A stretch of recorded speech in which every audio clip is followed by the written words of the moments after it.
జగిత్యాల జిల్లా కేంద్రంలోని ఇందిరా భవన్లో పట్టభద్రుల ఎమ్మెల్సీ తాటిపర్తి జీవన్ రెడ్డి ఆధ్వర్యంలో దివంగత మాజీ ప్రధాని రాజీవ్ గాంధీ వర్ధంతి నిర్వహించారు. సందర్భంగా రాజీవ్ గాంధీ చిత్రపటానికి పూలమాలలు వేసి మౌనం పాటించి నివాళులర్పించారు.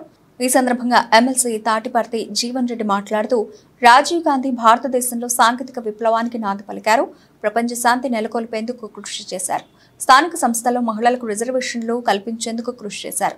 కేంద్రం నుండి నేరుగా స్థానిక సంస్థలకు నిధులు అందించేందుకు మార్గం సుగమం చేశారు. వ్యవసాయ కూలీలు, మహిళలు, ఆడబిడ్డల సంక్షేమ ప్రధానంగా భావిస్తాము. యువత కూడా ప్రధానమైనటువంటి భావనతో మాటలు తీసినటువంటి గొప్ప దార్శనికుడు రాజీవ్ గాంధీ గారు చెప్పగల వారు లేకపోవడం నిజంగా భారతదేశ చరిత్రనే కాదు, యావత్ ప్రపంచంలో వాళ్ళు ఏదైతుందో ఒక గొప్ప నాయకుని కోల్పోయి మనకు దశ దిశ మరి కోల్పోయినామని చెప్పక తప్పదని చెప్పంటున్నా.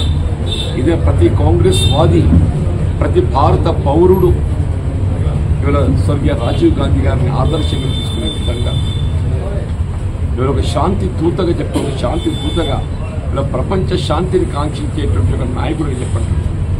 వారి ఆలోచన విధానం కేవలం ఒక దేశానికి పరిమితం కాకుండా ప్రపంచ శాంతిని కాంక్షించేటువంటి ఒక నాయకుడుగా, ఒక శాంతి దూతగా గుర్తుపడినటువంటి ఒక నాయకుడు రాజీవ్ గాంధీ గారు చెప్పారు. ప్రస్తుతం కొనసాగుతున్నటువంటి రాజకీయ ఆలోచన విధానాలు మనకు తెలియదు కాదు.